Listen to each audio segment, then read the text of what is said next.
नमस्कार दोस्तों, स्वागत है आपका अपनी YouTube channel Veeru Dwivedi education hub पर। उम्मीद करता हूं कि आप बेहतर होंगे, आपका परिवार पूर्ण रूप से स्वस्थ, खुशहाल और मस्त होगा। डियर सभी को गुड मॉर्निंग, वंदे मातरम, जय हिंद।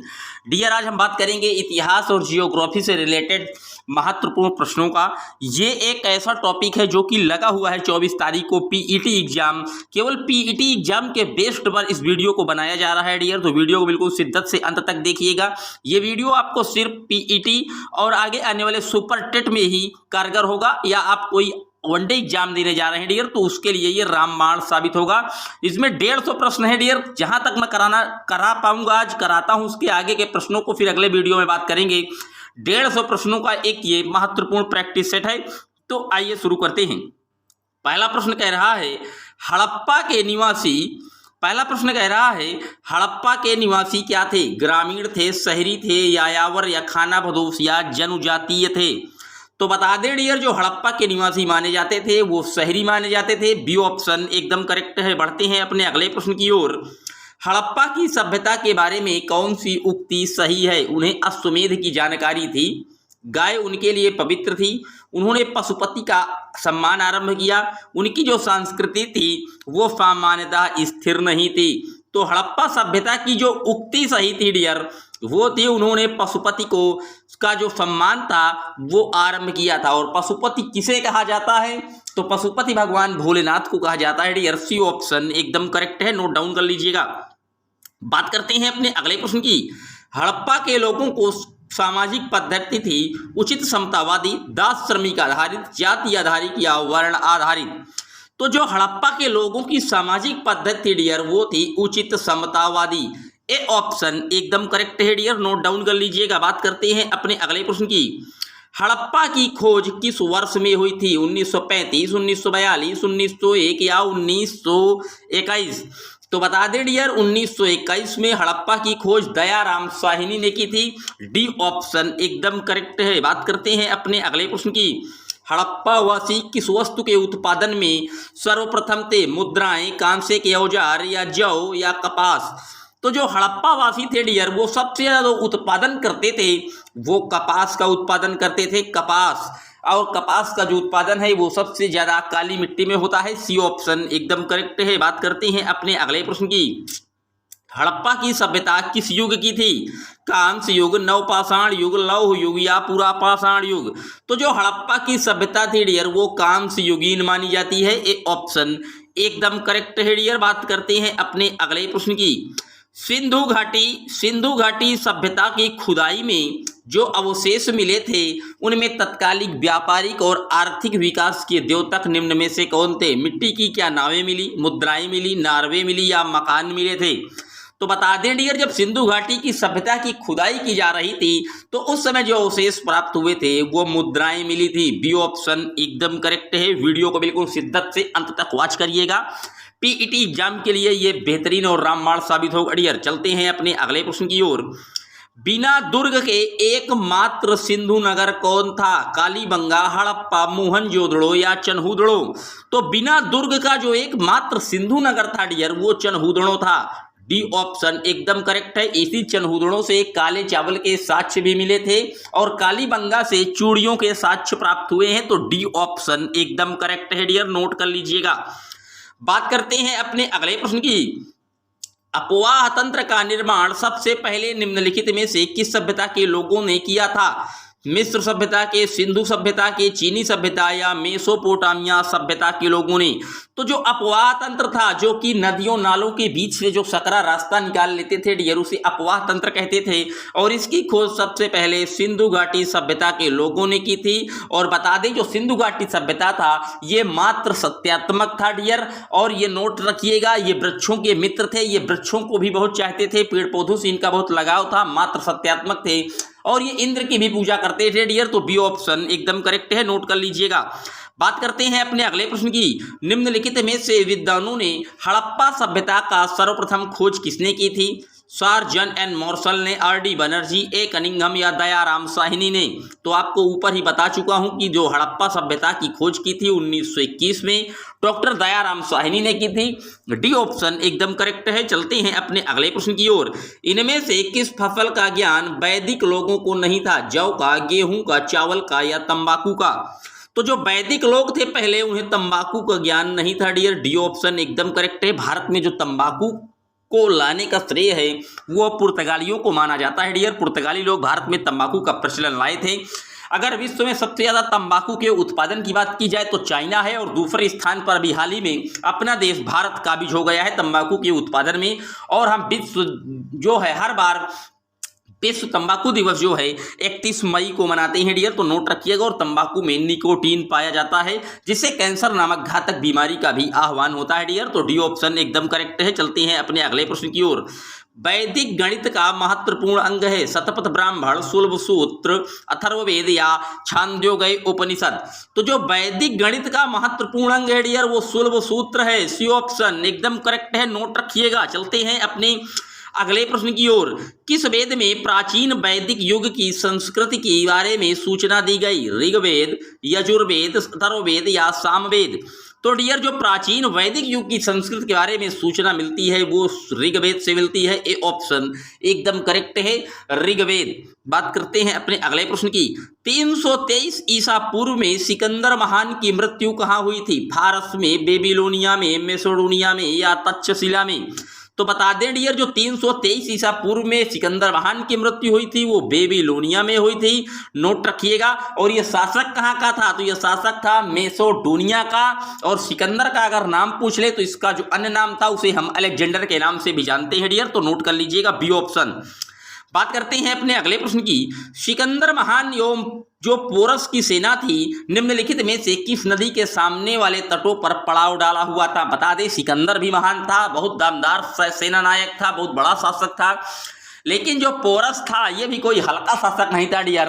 दोनों में बहुत घमासान युद्ध हुआ और अंत में पोरस की हार तो हुई लेकिन बहुत कड़ाके के साथ लड़ा पोरस। और अंत में सिकंदर ने पोरस से क्या कर ली, जो है मित्रता कर ली। इतना ताकतवर था पोरस की सिकंदर जीता तो, लेकिन बहुत अधिक परिश्रम करना पड़ा उसे। तब वो युद्ध जो हुआ था वो झेलम नदी के तट पर हुआ था डियर। बी ऑप्शन एकदम करेक्ट है, नोट रखिएगा। फिर दोनों मित्र बन गए थे। बात करते हैं अपने अगले प्रश्न की। किस प्रकार का मृदुभांड या पोट्री भारत में द्वितीय नगरीकरण कहलाता है? गेरू रंग वाले मृदुभांड, चित्रित धूसर मृदुभांड या उत्तरी काले पालिशकृत बर्तन या काले और लाल? तो मृदुभांड मतलब होता है मिट्टी के बर्तन, मृदु माने मिट्टी, भांड माने बर्तन डियर, नोट रखिएगा। और इसका जो सही ऑप्शन है वो बी एकदम सही है, चित्रित धूसर मृदुभांड। यानी कि जो है चित्रकारी मिट्टी में नक्काशी के माध्यम से जो बर्तन थे उनका द्वितीय नगरीकरण जो है प्रारंभ का प्रतीक माना गया था। बी ऑप्शन एकदम करेक्ट है, नोट डाउन कर लीजिएगा। प्रश्न एकदम नए मिलेंगे, थोड़ा टफ है वीडियो लेकिन शिद्दत से देखिएगा। आज का जो एग्जाम का पैटर्न है वो इसी आधार पर है, थोड़ा टफ वीडियो बना है ये डियर। वीडियो को बिल्कुल शिद्दत से वॉच कीजिएगा। ये 150 प्रश्नों की सीरीज है। आज हम आपको लगभग 50 प्रश्न करा देंगे, 50 कल कराऊंगा, 50 परसों, और जो है 24 तारीख को आपका एग्जाम लगा हुआ है। इसमें से आपको 10-15 नंबर जो है एकदम 110% एग्जाम में देखने को मिलेंगे। वीडियो को अंत तक बिल्कुल एक एक पॉइंट शिद्दत से समझते हुए वॉच कीजिएगा। पहली बार आए हैं चैनल पर तो सब्सक्राइब करें, वीडियो को लाइक और शेयर करना ना भूले डियर। प्रश्न कह रहा है किस शासक ने बौद्धों के लिए विख्यात विक्रमशिला विश्वविद्यालय की स्थापना की थी? तो विक्रमशिला जो विश्वविद्यालय है ये धर्मपाल ने बनवाया था। और धर्मपाल कौन था? तो बता दें ये जो है डियर पाल वंश का एक दमदार शासक था। अगर पाल वंश के संस्थापक की बात पूछता तो गोपाल था पाल वंश का संस्थापक, लेकिन सशक्त से जो राजा था धर्मपाल, इसी ने विक्रमशिला विश्वविद्यालय की स्थापना कराई थी। डी ऑप्शन एकदम करेक्ट है। चलते हैं अपने अगले प्रश्न की ओर। किसके द्वारा तृतीय बौद्ध संगीति को संरक्षण प्राप्त हुआ था? कनिष्क, अशोक, महाकश्यप या उपाली? तो तृतीय बौद्ध संगीत जो हुई थी वो अशोक के कार्यकाल में हुई थी। बी ऑप्शन एकदम करेक्ट है। अगर चतुर्थ पूछता तो कनिष्क के कार्यकाल में हुई थी। इसका जो बी ऑप्शन है एकदम करेक्ट है, नोट डाउन कर लीजिएगा। बात करते हैं अपने अगले प्रश्न की। महावीर का जन्म किस क्षत्रिय गोत्र में हुआ था? शाक्य, घातक, सल्लास या लिच्छवी? तो जो महावीर स्वामी थे इनका जन्म जो हुआ था वो घातक परिवार में हुआ था। बी ऑप्शन एकदम करेक्ट है। बात करते हैं अपने अगले प्रश्न की। निम्नलिखित में से सम्राट अशोक की वह पत्नी कौन थी जिसने उसको प्रभावित किया? चंडालिका, चारुलता, गौतमी या कारुवाकी? तो सम्राट अशोक की वो जो पत्नी थी वो कारुवाकी थी डियर। डी ऑप्शन एकदम करेक्ट है। अशोक जो है बता दिए मौर्य शासक था। अशोक के पिता का नाम बिंदुसार था। अशोक एक सशक्त और सम्राट था, बहुत ही बेहतरीन शक्तिशाली शासक था। लेकिन इसने जो 261 ईसा पूर्व में कलिंग युद्ध लड़ा था डियर, उसके बाद जब इसने देखा कि लाखों की संख्या में यहाँ जो है नरसंहार हो गया, तो इसने युद्ध इत्यादि से विराम ले लिया और बौद्ध धर्म का प्रचार स्वीकार कर दिया था और बौद्ध धर्म का एक परम अनुयायी बन गया था। तो जो इसका सही ऑप्शन है डी कारुवाकी, नोट डाउन कर लीजिएगा।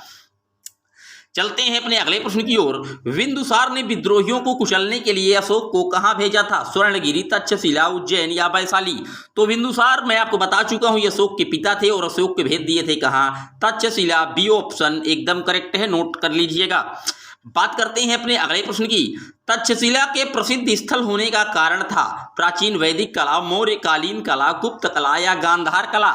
तो तक्षशिला का जो प्रसिद्ध स्थल था डियर वो गांधार कला था। सी ऑप्शन एकदम करेक्ट है, नोट रखिएगा। बात करते हैं अपने अगले प्रश्न की।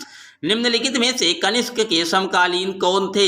कंबन, बाणभट्ट, अश्वघोष, नागार्जुन, अश्वघोष, वासुमित्र? अश्वघोष, कालिदास, बाणभट्ट, कालिदास, कंबन, वासुमित्र?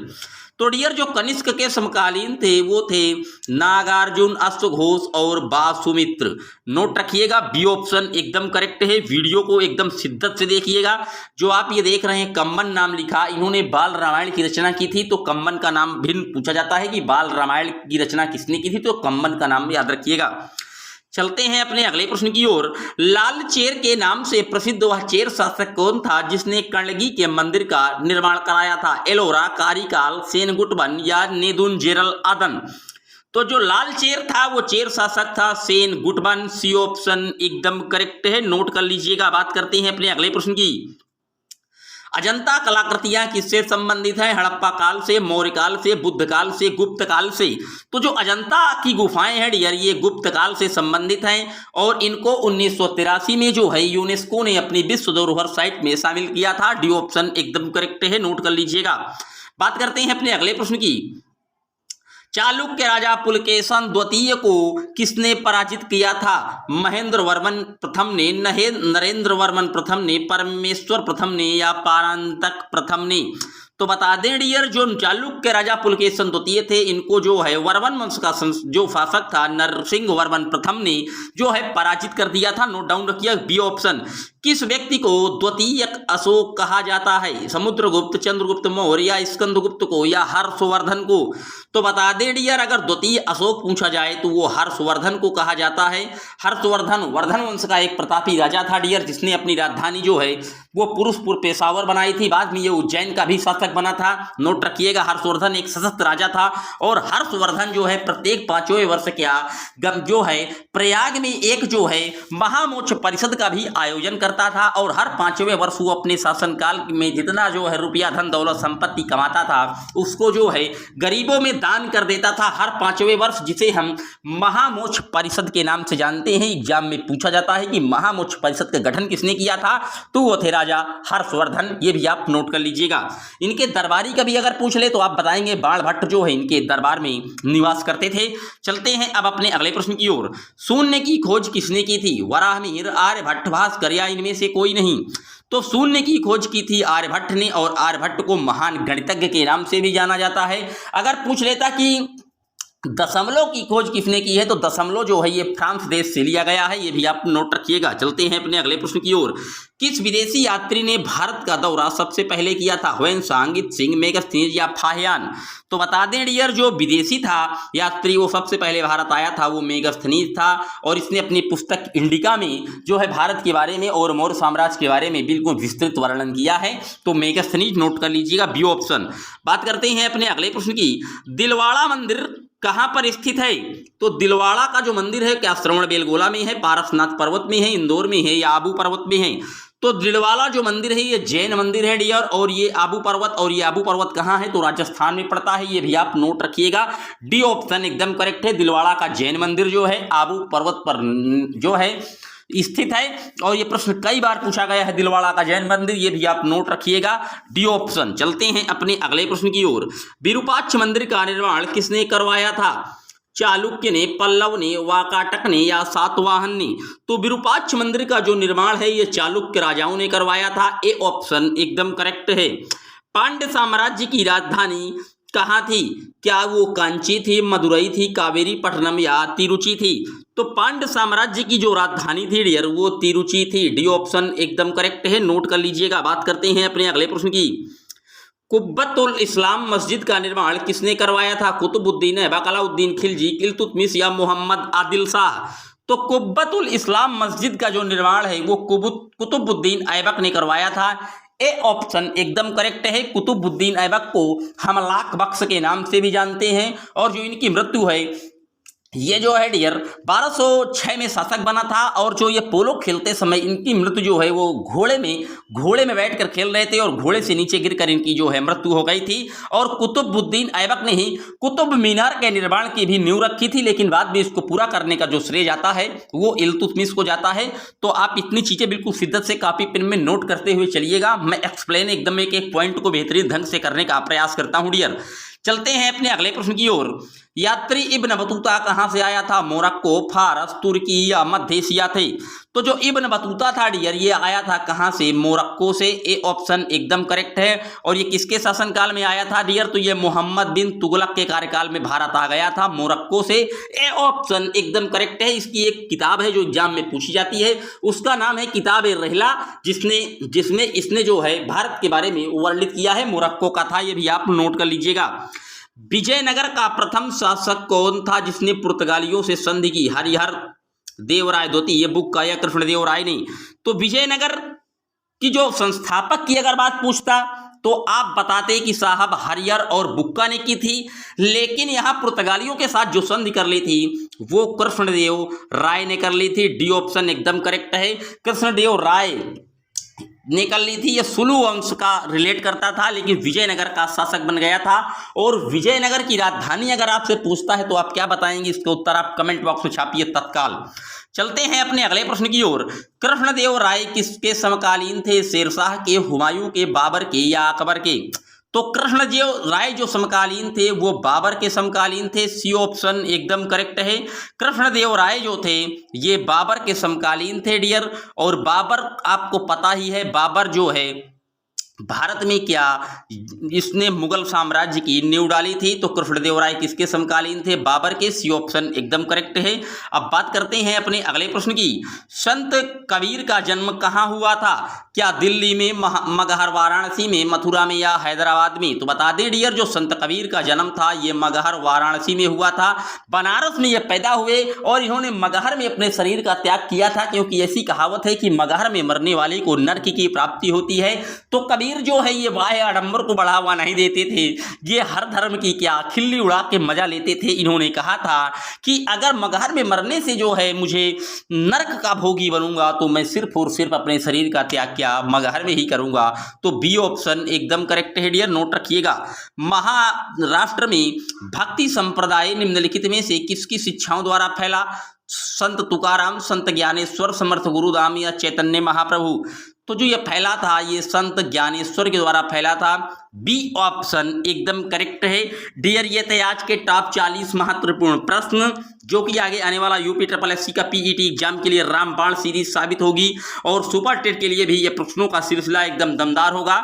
इसके आगे की वीडियो मैं आपको कराऊंगा कल एक वीडियो 40 के ऊपर के प्रश्नों पर हम शुरुआत करेंगे। मैं बता दूं डियर मेरे पास इस तरह के 150 प्रश्नों की सीरीज तत्काल बनाई गई है, और इस 150 प्रश्नों में से आगे आने वाला जो यूपी SSC का PET एग्जाम 24 अगस्त को लगा हुआ है उसमें कम से कम 10 नंबर आपकी मुट्ठी में काबिज करेंगे। तो वीडियो को बिल्कुल शिद्दत से अंत तक देखिएगा। इन 40 प्रश्नों को 1-2 बार रिपीट करके देखिएगा वीडियो को। जो चीज़ें आपको समझ में ना आई हो, कोई दिक्कत अगर लगी हो तो कमेंट बॉक्स में छाप दीजिएगा, मैं उसका एक्सप्लेनेशन आपको कमेंट बॉक्स में भी उपलब्ध करा दूंगा। तो पहली बार जितने भी लोग आए हैं चैनल पर सब्सक्राइब करें, वीडियो को लाइक और शेयर करना ना भूलें। मिलेंगे आपसे जल्द ही एक और वीडियो में, तब तक के लिए जय हिंद, जय Bharat. Thanks for watching my video.